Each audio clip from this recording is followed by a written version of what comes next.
오늘 주백성교의 큐티 본문은 시편 1편 1절에서 6절까지의 말씀입니다. 복 있는 사람은 악인들의 꾀를 따르지 아니하며 죄인들의 길에 서지 아니하며 오만한 자들의 자리에 앉지 아니하고 오직 여호와의 율법을 즐거워하여 그의 율법을 주야로 묵상하는도다. 그는 시냇가에 심은 나무가 철을 따라 열매를 맺으며 그 잎사귀가 마르지 아니함 같으니 그가 하는 모든 일이 다 형통하리로다. 악인들은 그렇지 아니하며 오직 바람에 나는 겨와 같도다. 그러므로 악인들은 심판을 견디지 못하며 죄인들이 의인들의 모임에 들지 못하리로다. 무릇 의인들의 길은 여호와께서 인정하시나 악인들의 길은 망하리로다. 오늘 본문의 말씀을 가지고 우리가 함께 생각해 봐야 할 주제는 복 있는 사람은 어떤 사람인가입니다. 오늘 우리가 읽은 본문에서도 예수님을 믿는 하나님의 자녀들이 받는 복에 대해서 기록하고 있습니다. 그래서 1절 말씀에 보면 복 있는 사람은 이란 말로 시작합니다. 여기서 말하는 복은 히브리어로 최상급으로 쓰여졌습니다. 그래서 복 중에 최고의 복을 받을 사람을 가리킵니다. 복 중에서 하나님이 주시는 복 중에서 최고의 복을 누리며 살 수 있는 사람은 어떤 사람인가? 어떤 사람이 최고의 복을 누리면서 사는 사람인가? 오늘 말씀을 통해서 생각해 보기를 원합니다. 그 사람은 모든 축복의 근원이신 하나님을 알고 그 하나님을 기쁘게 하는 사람입니다. 모든 축복의 근원이신 하나님을 기쁘시게 하는 삶을 사는 사람이 바로 가장 행복한 사람이요, 복 중에 최고의 복을 누리는 사람입니다. 성경에서 보면 성경에서는 한결같이 하나님을 모든 축복의 근원으로 말씀하고 있습니다. 그래서 유명한 사무엘 선지자의 어머니인 한나는 이렇게 하나님께 고백했습니다. 사무엘서 2장 7절 8절에 보면 여호와는 가난하게도 하시고 부하게도 하시며 낮추기도 하시고 높이기도 하시는도다. 가난한 자를 진토에서 일으키시며 빈핍한 자를 거름더미에 드사 귀족들과 함께 앉게 하시며 영광의 위를 차지하게 하시는도다. 땅의 기둥들은 여호와의 것이라 여호와께서 세계를 그 위에 세우셨도다. 하나님께서는 부하게도 하시고 가난하게도 하십니다. 낮추기도 하시고 높이기도 하십니다. 모든 축복이 하나님 손안에 달려 있습니다. 그래서 하나님께서 축복하셔야 우리가 그 축복을 받아서 행복한 삶을 살 수 있습니다. 하나님이 축복하시지 않으시면 아무리 돈이 많더라도 큰 권세가 있다고 하더라도 그것이 나를 행복하게 하지 못하게 될 것입니다. 그런데 여기서 말하는 복은 어떤 복이겠습니까? 물론 물질적인 축복일 수도 있습니다. 이 복은 모든 사람이 받기를 원하는 복입니다. 과거 우리나라 사람들은 한자에 그 복복자를 숟가락에도 새기고 밥그릇에도 새기고 옷장이나 벽지나 방석이나 베개나 이불이나 옷에도 눈에 띄게 새겨 놓는 것을 보게 됩니다. 이것은 이만큼 복받기를 간절히 원하는 마음을 표현했다라고 생각해 볼 수 있습니다. 복이란 인생에 있어서 중요한 것입니다. 복이 없는 인생은 불행하고요. 복이 있어야 행복한 인생이 될 수 있습니다. 특별히 우리나라 사람들이 바랐던 복은 흔히 오복이라고 말합니다. 오복은 수, 부, 강령, 유호덕, 고정명 이렇게 5가지를 말하는데 사람마다 복의 개념이 다를 수 있지만 대개의 사람들이 이런 것을 누리기를 복이라고 합니다. 특별히 여기서 수는 장수하는 거고요. 부는 부유하게 되는 거고 강령은 건강하게 되는 거고 유호독은 도덕 지키기를 좋아하는 것을 의미하고요. 고정명은 제명대로 살다가 편히 죽는 것을 의미합니다.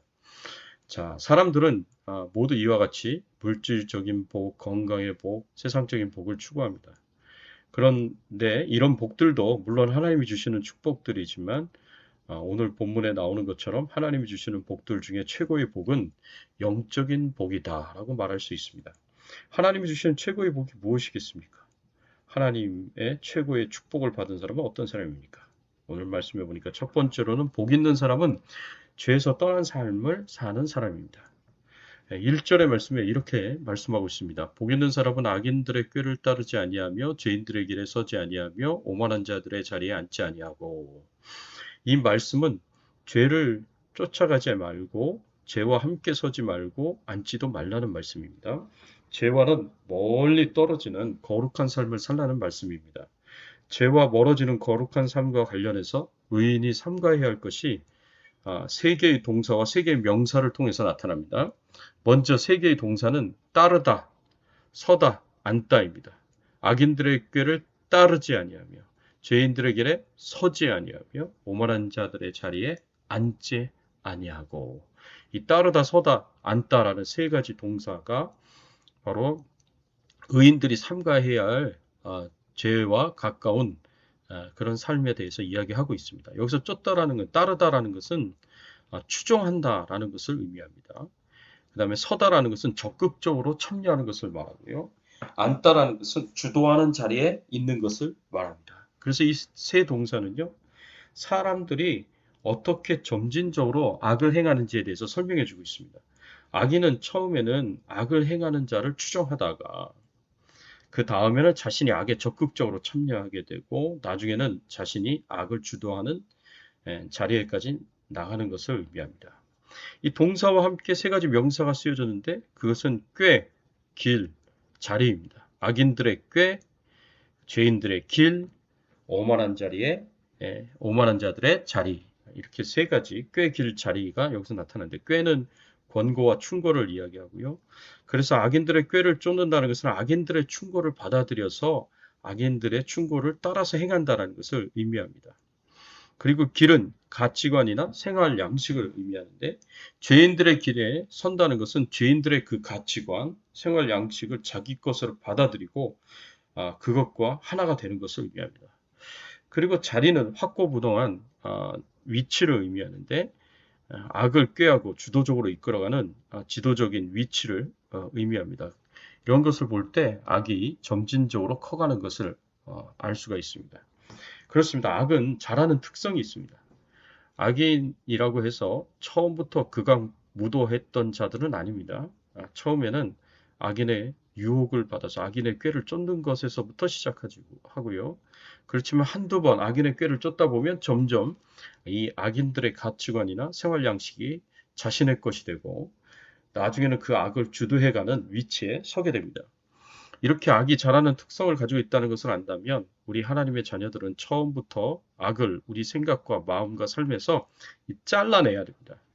그래서 사도 바울이요, 뭐라고 말을 했냐면 데살로니가 전서 5장 22절에 악은 모든 모양이라도 버리라 라고 이렇게 권고했습니다. 악이란 처음부터 경계하지 않으면 안 된다는 거죠. 이것이 결국에는 뿌리를 내리고 이것이 자라서 열매를 맺게 돼 있다는 겁니다. 특별히 악은 마치 마약과 같은 중독성이 있습니다. 한번 발을 들여놓으면 끊기가 어렵습니다. 그래서 악은 아무리 흉내도 내지 말아야 된다. 아예 흉내도 내지 말아야 된다라고 우리가 생각해 볼 수가 있습니다. 악인들은 끊임없이 우리 성도들을 유혹합니다. 그래서 한 번쯤은 괜찮겠지 생각하고 악인의 유혹을 쫓아갑니다. 그런데 이렇게 악인의 꾀를 한 번 허용하면 두 번, 세 번 허용하게 되고 결국에는 죄인의 길에 서게 됩니다. 나중에는 자신이 악을 주도하게 되는 겁니다. 그래서 우리 그리스도인들은 이런 악의 특성, 죄의 특성을 잘 알고 죄를 처음부터 경계해야 되고 모든 모양이라도 다 버려야 합니다. 그래야 하나님의 축복을 받을 수 있습니다. 왜냐하면 하나님은요, 죄가 없으신 지극히 거룩하고 의로운 분이시기 때문에 죄를 아주 싫어하십니다. 죄를 미워하십니다. 죄를 절대로 묵인하지 않으시고 반드시 심판하십니다. 그렇기 때문에 하나님께서 죄를 싫어하시기 때문에 죄인에게 축복하시지 않으십니다. 그래서 우리가 하나님으로부터 최고의 축복을 받아 누리려면 세상의 죄와 가까이 하지 않는 거룩한 삶을 살아야 합니다. 하나님의 자녀들은 거룩한 삶을 살 때 비로소 하나님을 기쁘시게 할 수 있는 것이고 하나님 주신 최고의 축복을 누리며 살 수 있는 것입니다.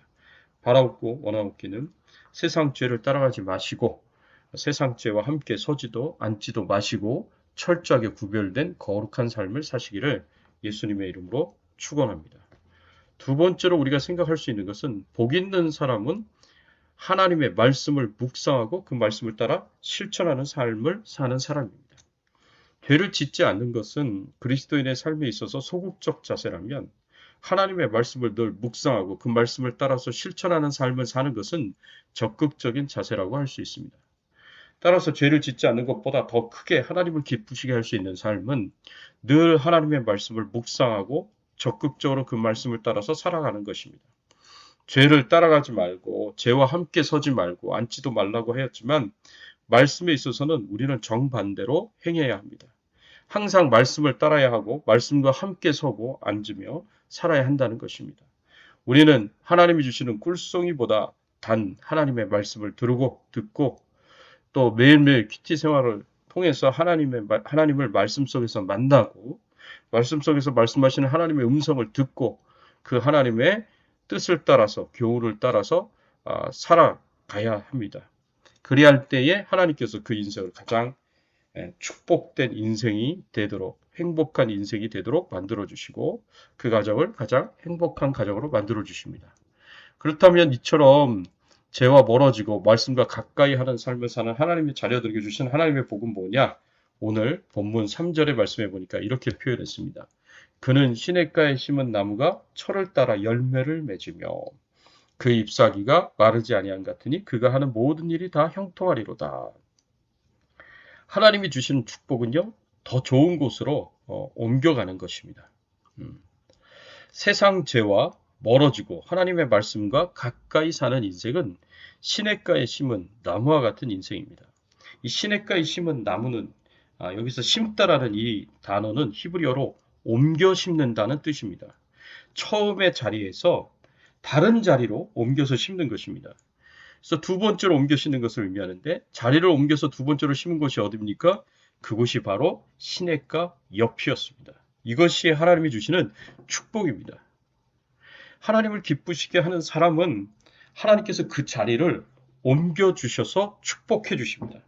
이 나무가 옮겨졌을 때 그곳이 사막 한가운데일 수도 있는데 하나님의 축복을 받은 나무는 시냇가 곁에 심겨지는 것입니다. 두 번째로 하나님이 주시는 축복은요, 항상 열매를 풍성하게 맺는 것입니다. 나무가 시냇가 곁에 옮겨 심겨질 때 어떻게 되겠습니까? 항상 맑은 물을 시냇가로부터 공급받아서 잘 자라가게 되고 풍성하게 됩니다. 이 양분과 수분을 늘 공급받기 때문에 시냇가에 옮겨진 나무는요, 항상 사시사철 푸르고 그리고 풍성한 열매를 맺게 되어 있다는 것입니다. 이것이 바로 하나님 주시는 축복입니다. 세 번째로 하나님 주시는 축복은요, 절대로 메마르지 않게 하십니다. 시냇가에 심겨진 나무가 어떤 축복을 받느냐 하면 그 잎사귀가 마르지 아니함 같으니 그 행사가 다 형통하리로다. 그 잎사귀가 마르지 아니하는 것처럼 건강이 쇠하여지지 않고 그 잎사귀가 마르지 않은 것처럼 경제가 재물이 마르지 않고 그 잎사귀가 마르지 않은 것처럼 영적으로 메마르지 않게 된다는 것입니다. 이것이 바로 하나님이 주시는 축복입니다. 마지막 네 번째로 우리가 생각할 수 있는 축복은 이 말씀에서 하나님이 주시는 축복은 모든 일에 형통하게 되는 것입니다. 그 행사가 다 형통함이라 라고 말씀하셨습니다. 기도하고 계획하는 모든 일들이 계획한 대로 기도한 대로 다 이루어지는 축복을 하나님께서 주시는 겁니다. 오히려 우리가 계획한 것 이상으로 우리가 기도한 것 이상으로 하나님께서 하나님의 백성들을 형통하게 하시고 축복하십니다. 이게 얼마나 큰 은혜요, 축복이겠습니까? 기도한 대로만 된다면, 그리고 우리가 바라고 소원하고 원하는 대로만 된다면 이게 얼마나 좋은 일이겠습니까? 사실 우리는 바라고 소원하고 원해도 안 되는 경우가 참 많이 있습니다. 열심히 일하지만 일한 것이 다 헛된 것이 될 수도 있습니다. 그러나 하나님을 기쁘시게 하는 하나님의 자녀들에게는 하나님께서 다 형통하도록 축복하십니다. 바라옵고 원하옵기는 우리 주백성교회 성도님들은 앞으로 꿈꾸고 계획하는 모든 일들이 기도하고 부르짖는 모든 기도 제목들이 다 이루어지고 형통하게 하시는 최고의 축복을 누릴 수 있기를 예수 그리스도의 이름으로 축원합니다. 그러기 위해서 항상 죄악과 떠난 삶을 살아가시고요. 그리고 하나님의 말씀과 가까이 하는 삶을 살아가는 저와 여러분들이 되시기를 예수 그리스도의 이름으로 축원합니다. 함께 기도하겠습니다. 하나님 아버지, 시편 1편의 말씀을 통해서 하나님이 주시는 축복에 대해서 우리가 함께 생각해 볼 수 있도록 귀한 말씀을 주시니 감사를 드립니다. 하나님 그렇습니다. 죄에서 떠난 자가 그리고 하나님의 말씀에 더 가까이 가고 그 말씀을 묵상하고 그 말씀대로 살아가려고 애를 쓰고 노력하는 자가 바로 하나님이 주시는 복들 중에 최고의 축복을 받은 자다라는 것을 오늘 말씀을 통해서 알게 하시니 감사를 드립니다. 하나님 더 좋은 곳으로 주여 옮겨가는 시냇가에 심은 나무처럼 더 좋은 곳으로 옮겨가는 귀한 은혜와 축복들을 하나님 저희들에게 허락하여 주시옵시고 항상 사시사철 양분과 수분을 공급받아서 열매가 풍성하여 지게 하여 주시옵시고 절대로 그 잎사귀가 마르지 않게 하여 주시고 하나님 우리가 행하는 모든 일들 가운데 기도한 대로 그리고 계획한 대로 아니 그 이상으로 하나님께서 형통케 하시는 축복과 은혜를 허락하여 주시옵소서. 감사드리옵고 우리 주 예수 그리스도의 이름으로 간절히 기도드리옵나이다. 아멘.